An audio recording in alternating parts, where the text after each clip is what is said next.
Shalom, selamat sore, selamat datang di Ibadah Online Youth Community. Apa kabar teman-teman? Saya berharap teman-teman berada dalam keadaan baik-baik saja dan tidak kekurangan satu apapun. Baik, kita akan mendengarkan kebenaran firman Tuhan, tapi sebelumnya mari kita berdoa. Bapa di surga, kami datang ke hadapan hadirat Tuhan. Sungguh kami sangat bersyukur betapa Tuhan baik atas hidup kami. Terima kasih buat pemeliharaan Tuhan yang luar biasa. Terima kasih buat kesabaran, kemurahan Tuhan yang begitu luar biasa atas hidup kami. Terima kasih untuk kesempatan yang Tuhan berikan kepada kami untuk melayani Engkau ya Yesus Tuhan. Terpujilah Engkau ayah Allah kami yang hidup. Pada sore hari ini kami akan mendengarkan kebenaran firman Tuhan. Mari urapi setiap kami, urapi pendengaran kami, urapi mata kami untuk kami melihat, kami mendengar apa yang dikatakan oleh firman-Mu, biar menjadi kekuatan bagi kami, menegur hidup kami, mengingatkan akan kami untuk kami kembali kepada Engkau ya Yesus Tuhan. Terpujilah nama-Mu Tuhan. Teman-teman kami yang melihat tayangan ini, Tuhan berkati mereka. Tuhan siapkan tanah hati yang baik ketika firman Tuhan ditaburkan. Tidak lalu begitu saja, tetapi tertanam dalam hati kami, bertumbuh menghasilkan buah, dan buah itu bisa dikecap oleh banyak orang dan mereka mempermuliakan Bapa di surga. Terima kasih Tuhan, dan di dalam nama Tuhan Yesus kami berdoa dan menyambut firman-Mu. Haleluya. Amin. Teman-teman, tidak terasa kita sudah memasuki hari ke-10 di bulan Januari di tahun 2021. Tentunya ada banyak rencana, resolusi yang ingin kita capai di tahun ini. Bahkan rencana-rencana yang gagal di tahun 2020, kita ingin mewujudkannya di tahun 2021. Tapi mari kita lihat, ada beberapa ciri orang yang membuat rencananya, yaitu ciri pertama, orang yang membuat rencananya tanpa melibatkan Tuhan. Jadi rencananya itu hanya untuk kepentingan dirinya sendiri dan bukan untuk kepentingan atau tujuan Tuhan terpenuhi di dalam rencananya. Yang kedua adalah sebenarnya rencana itu dibuat untuk dirinya sendiri, bukan untuk kepentingan Tuhan, tapi biar kelihatan rohani, maka ia memakai Tuhan sebagai alat atau sarana atau untuk mensahkan setiap rencananya. Tuhan tidak lagi menjadi perencana ataupun tujuan kita. Ia hanya sekedar alat atau sarana agar kelihatan kita rohani. Dan ketika rencana kita tidak berhasil, kita mulai menyalahkan Tuhan dan berkata, Tuhan sih, saya sudah berdoa, kenapa Tuhan tidak menjawab, atau kenapa Tuhan tidak membuat setiap rencana saya berhasil. Ciri yang ketiga adalah orang yang apatis. Mungkin karena kesulitan, tekanan ekonomi, pergumulan, persoalan yang rasanya datang silih berganti yang tidak ada henti-hentinya, akhirnya dia berkata, buat apa sih saya membuat rencana? Toh gagal lagi, gak berhasil. Ya, jadi buat apa saya buat rencana? Biar hidup saya itu mengalir apa adanya seperti air mengalir. Teman-teman, dengan alasan-alasan tersebut, itu mengapa pada bulan ini Youthcom akan berbicara tentang tujuan hidup, apa yang menjadi rencana Tuhan bagi kehidupan kita. Nah, teman-teman, apa yang harus kita lakukan agar kita bisa mengetahui dengan pasti rencana Allah bagi hidup kita, agar kita bisa hidup maksimal di dalamnya. Untuk itu, sore hari ini kita akan membahas tentang aku dan rencananya yang terambil di dalam Efesus pasal yang kedua ayat yang ke-10. Demikian bunyi firman Tuhan. Karena kita ini buatan Allah, diciptakan dalam Kristus Yesus untuk melakukan pekerjaan baik yang dipersiapkan Allah sebelumnya Ia mau supaya kita hidup di dalamnya. Amin. Teman-teman, kita harus tahu bahwa kita ada bukan karena sebuah kebetulan, bukan juga karena Tuhan tuh iseng di surga, nggak ada kerjaan maka kita diciptakan. Bukan juga untuk memenuhi dunia ini, tapi ketika Tuhan menciptakan kita, ada sebuah rencana, atau dengan sebuah rencana atau tujuan. Dengan demikian itu menggambarkan kepada kita bahwa Allah yang kita puji, Allah yang kita sembah siang dan malam adalah Allah yang perencana, sistematis, tertib, dan disiplin. Kejadian pasal 1 ayat 26 sampai 27 mengatakan kepada kita, berfirmanlah Allah, baiklah kita menjadikan manusia menurut gambar dan rupa kita, supaya mereka berkuasa atas ikan-ikan di laut dan burung-burung di udara dan atas ternak dan atas seluruh bumi dan atas segala binatang melata yang merayap di bumi.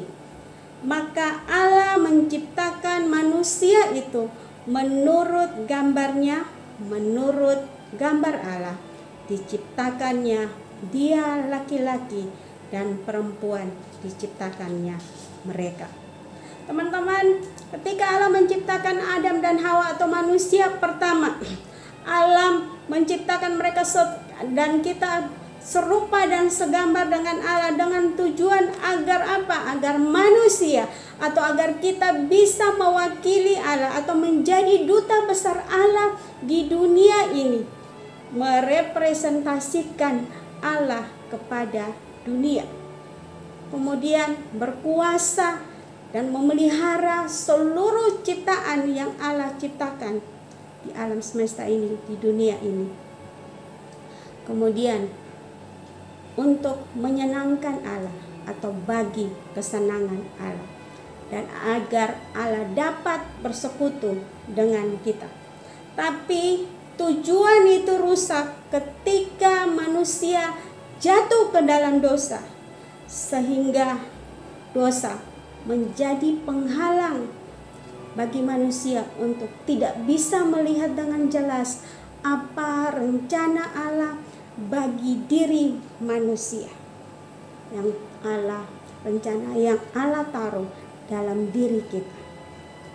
Teman-teman, satu-satunya cara agar kita bisa kembali melihat rencana dan tujuan Tuhan dengan jelas di dalam diri kita, dan agar kita bisa maksimal dengan hidup ini, adalah dengan mengenal Yesus Kristus dan menerima Dia sebagai Tuhan atau satu-satunya Tuhan dan Juru Selamat pribadi kita. Mengapa demikian? Karena Yesuslah yang menciptakan kita. Sama seperti yang dikatakan oleh Rasul Paulus kepada jemaat di Efesus, di dalam Efesus pasal 1 ayat yang keempat sampai yang kelima mengatakan, sebab di dalam Dia Allah telah memilih kita sebelum dunia dijadikan, supaya kita kudus dan tak bercacat di hadapannya. Dalam kasih Ia telah menentukan kita dari semula oleh Yesus Kristus untuk menjadi anak-anaknya sesuai dengan kerelaan kehendak-Nya. Teman-teman, Yesus datang dengan satu tujuan, yaitu mati bagi kita, menanggung setiap dosa dan kejahatan kita. Segala kutuk dosa ditimpakan, seluruh isi dunia ini ditimpakan kepada Yesus. Ia yang tidak berdosa dibuat jadi pendosa, agar apa? Saya, Bapak, Ibu, teman-teman semua boleh beroleh kehidupan kekal kita tidak lagi masuk dalam penghukuman kekal, tapi kita masuk di dalam kehidupan kekal. Itu karena Allah mengasihi kita. Itu karena Allah ingin kita kembali menghidupi tujuan yang Allah taruh dalam hidup kita, yang Allah rencanakan sebelum dunia ini diciptakan. Bapak Ibu teman-teman semua, ketika kita menerima Yesus Kristus sebagai Tuhan dan Juru Selamat kita menjadi ciptaan baru. Kita tidak lagi hidup sebagai manusia lama, tapi kita menjadi ciptaan baru di dalam Dia. Dengan menerima Yesus Kristus sebagai Tuhan dan Juru Selamat kita bukan hanya menerima atau menjadi bagian dari kerajaan surga, tapi lebih daripada itu, kita mempunyai tujuan hidup. Kita memperoleh tujuan hidup, damai sejahtera, dan kita diberi kekuatan untuk menjalani kehidupan ini selama kita tinggal di dunia ini.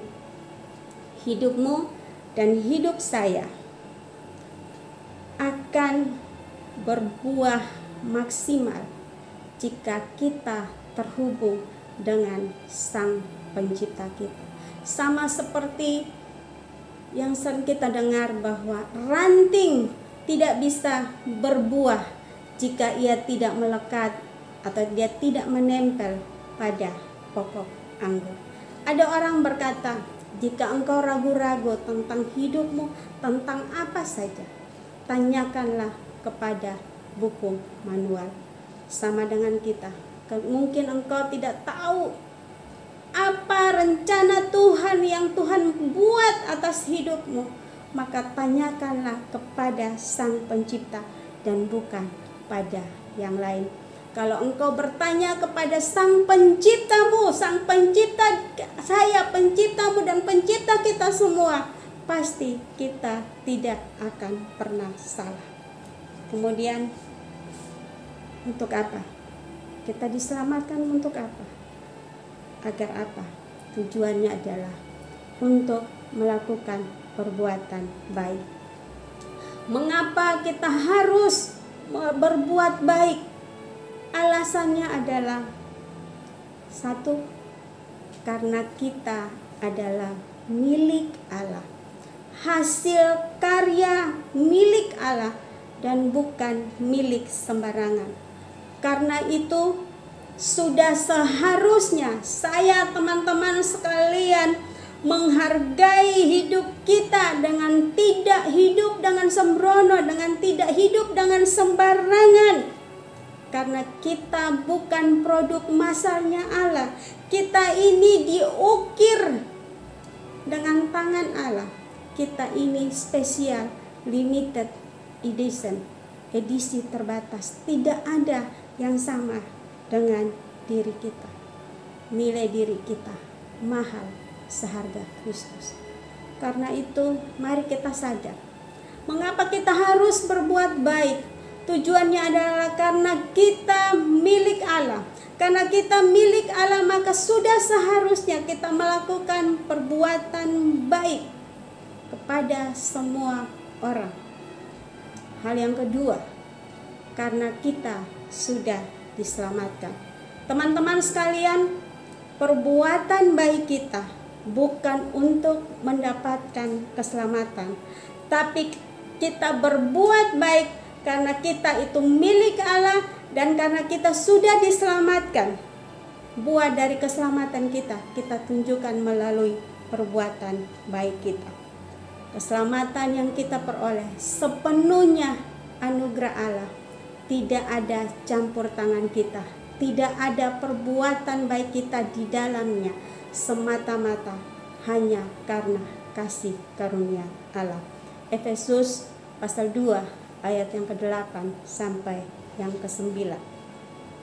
Dan hal yang ketiga, mengapa kita harus berbuat baik adalah sebagai ucapan syukur kita kepada Allah atas keselamatan yang telah Ia berikan kepada kita. Karena perbuatan baik adalah rencana Allah untuk kita.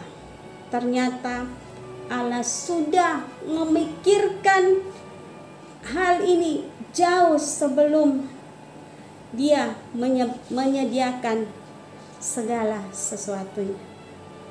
Dari kekekalan, Allah sudah menentukan agar kita hidup dalam kebaikan. Untuk itulah kita diselamatkan di dalam Kristus Yesus, agar rencana Allah ini dapat terwujud. Teman-teman, ketika kita berbuat baik, maka ada hal-hal yang harus kita perhatikan. Pertama, perbuatan baik kita harus berdasarkan pada iman yang benar, seturut dengan perintah Tuhan di dalam Alkitab, dilakukan bagi kemuliaan Allah, bukan sekedar sesuai dengan tradisi atau ajaran. Inilah yang menjadi dasar atau pegangan kita ketika kita berbuat baik. Perbuatan baik kita harus nyata dalam kehidupan sehari-hari. Hal yang kedua adalah perbuatan baik kita harus nyata dengan jelas dalam kehidupan sehari-hari. Kita harus jadi orang yang jujur. Kita harus menjadi orang yang saling mengasihi, orang yang dengan mudah bisa mengampuni, bisa memaafkan kesalahan orang lain, orang yang suka memberi, saling mendoakan, setia, adil, ramah, suka memberi, tidak pelit, dan hidup dalam belas kasihan. Perbuatan baik kita lemah lembut seperti yang dikatakan oleh Roh Kudus. Jika kita tinggal di dalam Kristus, Roh Kudus juga tinggal di dalam kita. Karena itu hasilkanlah dari hidup kita, keluarkanlah buah Roh itu dari hidup kita.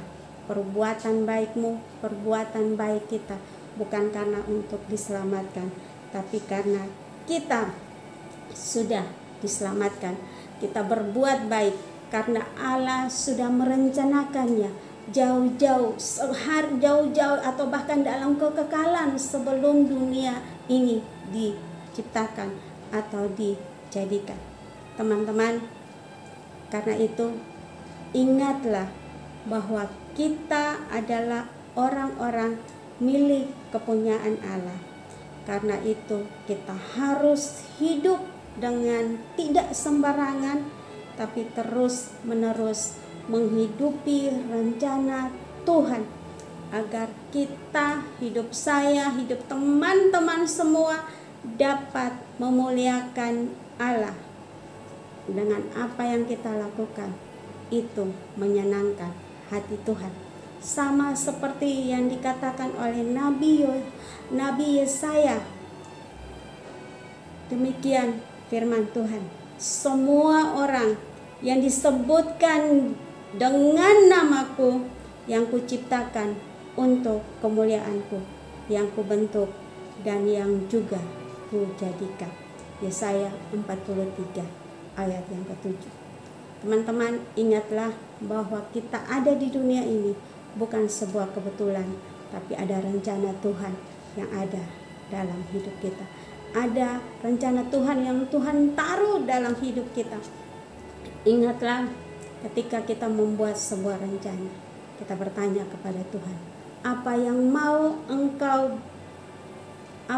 engkau melalui hidup saya kerjakan bagi kemuliaan nama-Mu. Apa rencana Tuhan bagi hidupku, agar hidup saya bisa maksimal, agar saya tidak membuang-buang waktu, tapi agar hidup saya bisa maksimal dengan menghidupi rencana Tuhan yang spesifik bagi saya, agar saya bisa menjadi orang yang menyenangkan Tuhan, yang memuliakan Tuhan lewat hidup saya. Sekian, Tuhan Yesus memberkati. Mari kita berdoa. Bapa di surga, terima kasih buat kebenaran firman-Mu. Taruh firman Tuhan itu terus berbicara dalam hati kami, mengingatkan kami bahwa kami ada di dunia ini bukan sebuah kebetulan, tapi ada rencana dan tujuan Tuhan yang Tuhan taruh dalam hidup kita. Kami bahkan sebelum dunia ini diciptakan, ajar kami, bantu kami Tuhan, berikan kekuatan, berikan kemampuan ketika kami harus melakukan perbuatan baik. Dan perbuatan baik itu harus berdasarkan kepada iman yang benar, kepada pengajaran Alkitab Tuhan, agar kami selalu menyukakan Engkau ya Yesus Tuhan. Kau memberkati teman-teman kami yang sudah mengambil bagian dalam pelayanan sore hari ini, song leader, singers, pemain musik, dan semua tim multimedia dan semua orang yang mengambil bagian dalam pelayanan ini. Engkau memberkati kami. Kami tahu bahwa jerih lelah kami di dalam Tuhan tidak pernah sia-sia. Engkau memperhitungkannya bagi kami. Sebentar kami akan berpisah. Kami akan tutup ibadah ini. Biarlah kasih karunia dari Allah Bapa, kecintaan dalam Yesus Kristus Tuhan, dan persekutuan dengan Roh Kudus akan menyertai kami mulai dari hari ini sampai pada Maranatha Tuhan Yesus datang kedua kali. Haleluya.